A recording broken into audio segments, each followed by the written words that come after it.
What's up, YouTube? Derbador Weldor here, coming at you for another video. So today we're going to talk about customer red flags. Things that will trigger a red flag. Either it might not necessarily be the end of your relationship with a customer, but usually things that you'll pick up on the initial phone call that might make you go, this person might not be worth my time investing in, and I need to invest in other people. So stick around, guys. Here we go. So, number one, unfortunately, is general contractors. And I hate that has to be at the top of the list. That almost an immediate red flag is general contractors. It's a general contracting company. Oh my God, what do they want? The problem with general contracting companies is they don't know necessarily what they want. They call you in, they expect you to do everything, and they want you to do it for basically nothing. And they're going to hook you for 30 or 60 day terms, and you don't have a choice in the matter. So you're going to live off of a credit card, rack up $8,000, $9,000, $10,000 worth of debt, and they're going to be mad that you charge them $9,000. General contractors, they just don't understand the trade because they're only supposed to be a facilitator between you, the skilled tradesman, and the customer over here. They're supposed to kind of coordinate for the customer all the different trades to get the project done. However, they don't understand any of the trades, and they don't understand what it costs. They don't understand what you have to put into it. They're completely incapable of understanding. Even some of them can't even understand the prints. They're stuck relying on you to even figure that out. There's just a guy for the general contracting company just sitting there in a chair, and he don't know anything. And it just becomes an absolute nightmare. I can't tell you, all of my nightmare projects I've ever worked have always been for a general contractor. Now, it doesn't mean I don't have general contractors I don't work for. There's some general contractors I work for that I actually like. But the majority of general contractors I don't work for because their only objective is to get their customer the project half put together for the cheapest price.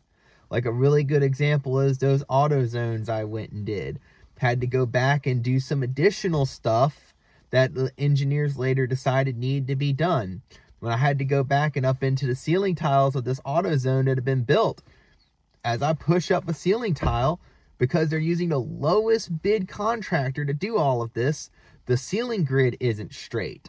The ceiling tiles aren't cut straight.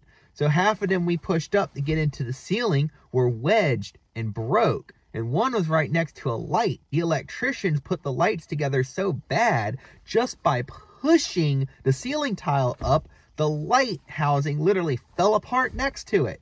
That is the quality those general contractors go for. That it's put together barely enough, it passes an inspection, and makes the customer happy. The next one is the text message scam, because most of the time when you get this, it's a scam. And how it works is usually it's the gate, the table, the water tower. There's a few other ones that the scammers will use. Basically, they send you a print. They say, hey, how much will it cost to make this? They're willing to basically pay whatever in the text message. But it's a scam is what it is. And how it works is there's a bunch of excuses as to why they can't communicate over the phone with you, why it all has to be done remotely, whether it be work, they're sick, or something like that. But I'll explain how the scam works. How this scam works is they send you, the gate is the big one they like to send a lot. There's a gate, they send it to you in a text message. There's usually some pretty broken up English. It's, yeah, you know, it kind of sells itself as if you're paying attention, you know something's not right just by the way the English is. And I don't want to say that that's immediately, you know, a red flag or immediately a reason to drop somebody because they got broken English. Because some people just struggle with English. I get it. I've been speaking it my whole life and I still struggle with it. But it's a red flag to go, chunk, hey, get you paying attention a little more. But how this scam works is they send you the plans for the gate. you give them the price, and they pay you some kind of deposit, right? Usually they dictate the deposit, you know. They'll be like, oh, you know, $3,000, right? And then they go, oh, my delivery guy doesn't accept card. They're going to pay with cards, Square invoices, or whatever. He only accepts cash. So I'm going to pay you extra. I'll pay you an extra $500 and just give him the $500 when he comes by, right? And usually they have you prepaid the delivery guy, so they give you $3,500. It's on a stolen credit card. Keep that in mind. They're paying you for a stolen credit card. So how this works is they pay you $3,500 a stolen credit card. It takes days before the credit card bounces or it gets caught as fraud. You give that $500 to the delivery guy, who actually isn't a delivery guy. He's actually the scammer. So you give the $500 to the delivery guy. Now you get nailed for $3,000 and you get in trouble, and he gets away with $500. Keep that in mind. And if this happens to you, companies like Square will then nail you for fraud, and then you cannot use their card transaction services anymore. Never, ever, ever accept a credit card if the person is not there or it's not a person you have met in person before. The hustler attitude. This one, it's not so much a red flag as it is, I just can't stand dealing with people with this attitude. The hustler attitude. I gotta have it fixed right now, but I need a good price. You know, it's just, they're hyper, they're all over the map. They can't focus. So they're like, oh, well, if you do it this day, will it be cheaper? What if, but I need it done right now. But maybe you can do it tomorrow and it'll be cheaper. Or, you know, just let me know when it's gonna, a different time. You know, they're just all over the map. They can't just accept, I'm available Thursday at 8 a.m. to come out and work on it. They just can't accept that. And that's frustrating as all get out. It's just a whole hustler mentality. They're doing everything they can to save $1. They will spend $100 to save $1 with just this whole hustler mentality.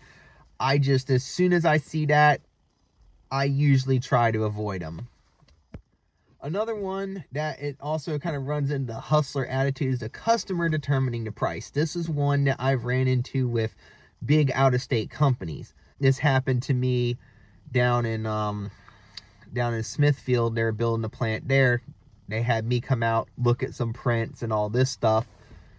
And I'm like, yes, so I charge $140 an hour. And they go, ooh, you see, that's not how it works. We pay welders this much. It was somewhere around $80 and some change, because it sounds cool when it's $81.75 instead of just $80. And okay, so I'm like, okay, what are you providing? They're like, oh, nothing. You have to provide everything. In the conversation right there, I dictate the price at the end of the day, not you. I didn't say that, obviously. I was like, well, that's just not something I can afford to do. I'm going to have to pass on this project. Thank you for the opportunity. And I move on. They can find some other schmuck to come out there and do that. Another one that is a customer red flag, and in my really grinds my gears category, like, you know, you want to see me cringe, is a customer who, I'm even cringing just thinking about having to even talk about it. A customer wants a price, which I get it. Nobody really wants, you know, it's $120 an hour or $140 an hour. They want to know what they're getting involved in. That's fine. I can give you a price, but I need some details. But some people just can't give details for some reason. It's like they're allergic to explaining themselves. The one I get all the time, I kid you not, it's like they're all wrapped up in the spot weld. How much it costs for you to spot weld something. What exactly is it? I just need a price on a spot weld. And they all have a way they say it. Almost sometimes I think it's the same guy calling, but it's not. How much you charge a spot weld something? And like, well, give me some details here. What are we looking at? Well, no. I just need a price on how much it gonna cost to spot weld something. And that's when I go, okay, so this is what I charge. I charge $120 an hour for a shop, $140 for field, $3 a mile for field work. It's only going to take you 10 minutes. Okay, so is this something you bring to my shop or I do in the field? I just need a price for that 10 minutes. And I tell them, these are my minimums. If it's 10 minutes, these are the minimums. And they usually hang up and they wind up calling some poor schmuck down the street who don't know no better. Now, this one's not always a red flag, but a customer providing parts, specifically substandard parts, I don't have a issue with customers providing parts because, you know, they went out and found what they wanted, so I installed what you got, right? So I don't have a problem with that. But usually, my problem is when they bring me what is junk. I'm talking steel that has been sitting out in the weather, rusted, nasty, and they expect me to build something nice out of it. And one of them is a trailer hitch for the back of their pickup truck. And they bring me C-channel that's been sitting out in the weather forever. And they just expect me to make a Reese hitch out of this just junk.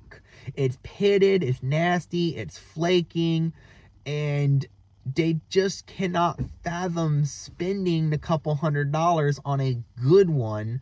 So they think they can just bring me some scrap steel and I'll fab this thing up for less than a couple $100 and throw it in their truck. So I started asking people, what is your budget? This is a really good one to really find out what a customer's after and disarm them. Ask them what they're planning on spending on the project. What's their vision on what they want to spend?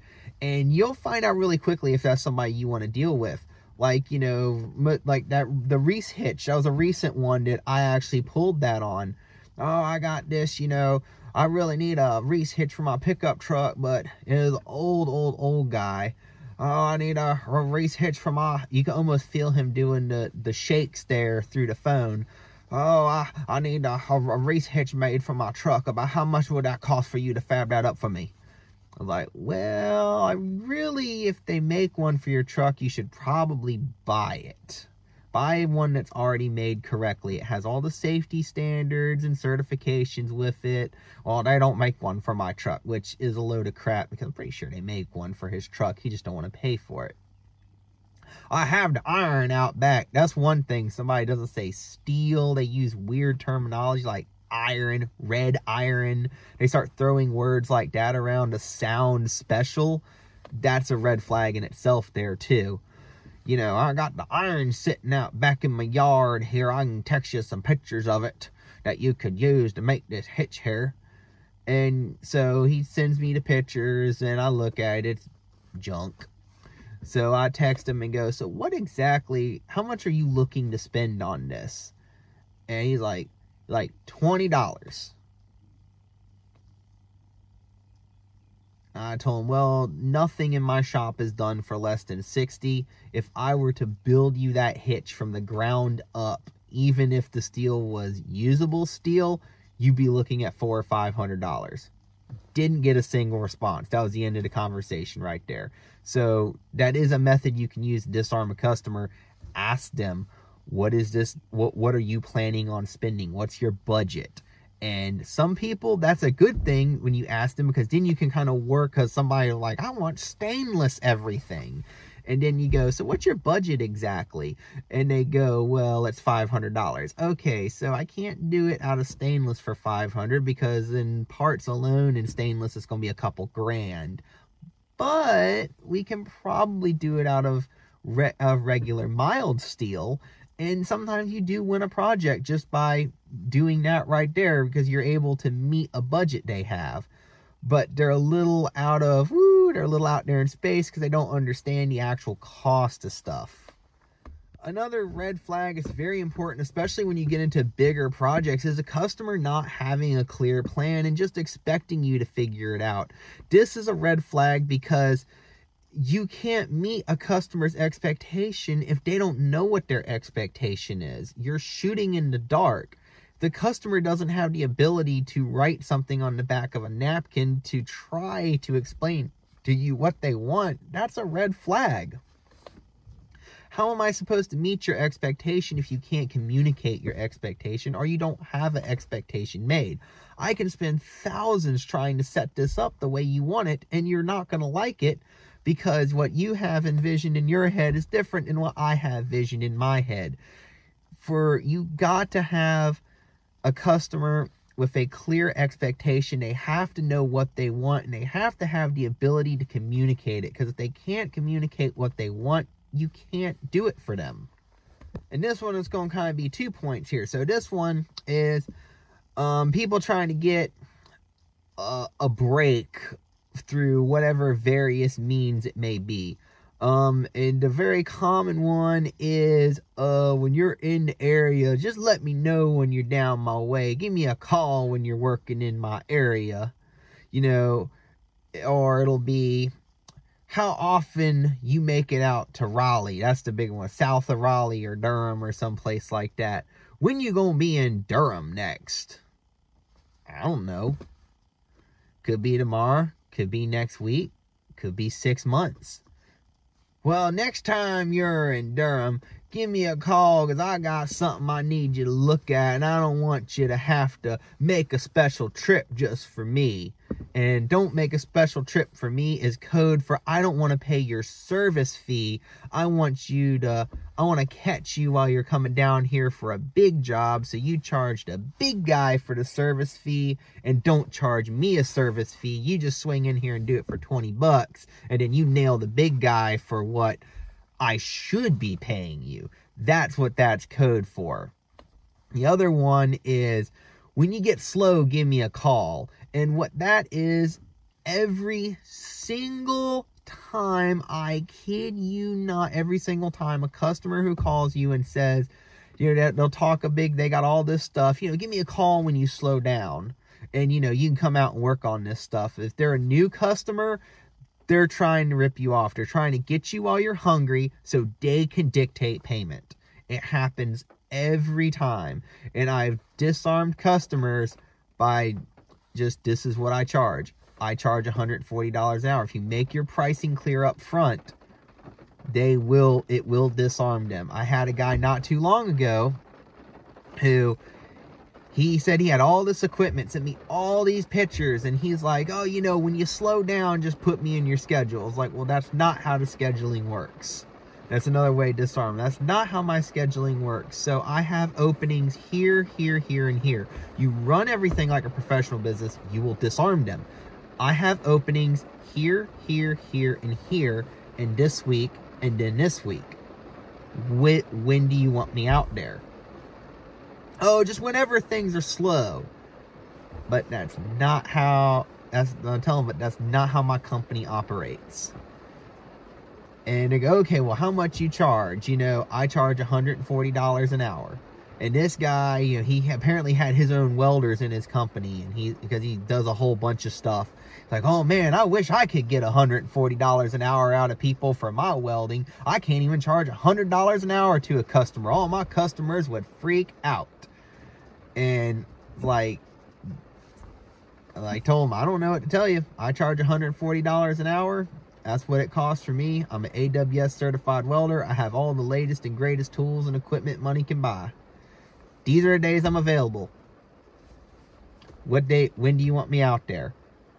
I give you a call. I'll let you know. And usually I'll let you know is we're done with the conversation. And you're never going to hear from them again. Which is probably a good thing. Now, 30-day terms for some customers is something you just can't get out of. As much as I hate 30-day terms, I know that there are people who will pay stupid amounts of money to have you on 30-day terms. And so I charge the living crap out of them when I'm on 30-day terms. However, I still get the guy who wants me to come out there, do $100 worth of work, and wants 30-day terms. No. If you want 30-day terms, my truck ain't coming out there for less than $1,500. Now, if you're going to pay me at the end of the day, I'll come out there for $280. But if you're going to make me wait 30 days, it's going to be $1,500. I had people who drop stuff off in my shop, and I weld it. And then they come to pick it up and go, oh yeah, give me a bill, I'll catch you later. Nope, you don't even get to leave the shop with the project till I'm paid. Oh, I wish I'd known that before I dropped it off, or I would have never dropped it off. That's not even an excuse, because you can't do that anywhere else. Why am I different? I hate to act like there's always somebody out to rip you off as a welder, but sometimes it feels like there's always somebody out there to rip you off in some kind of way. Now, to be completely fair, all this stuff really only happens about 20% of the time, and only about maybe 10% of the time do all these red flags lead to a really bad customer. But if you're aware of these red flags and you have the ability to disarm them before you get too far into the conversation and you waste a bunch of time, remember, tell them what you charge per hour, ask them what their budget is, and make sure you fit them in your schedule. Have a schedule and force them into your schedule. That will disarm them, because now you've taken away their ammunition to push you around. It sucks that it has to be that way, because I know I really want to go weld for as many people as I can and help out as many people as I can, but you have to be smart, you have to be strategic, and you have to be making money at the end of the day. Because if you're not out there being smart and strategic and making money, you're going to fail and you're going to hate welding. All right? So thank you guys for watching this video. If you like this video, please be sure to like and subscribe to my channel and check out all my other videos I have. And you guys have a fantastic day.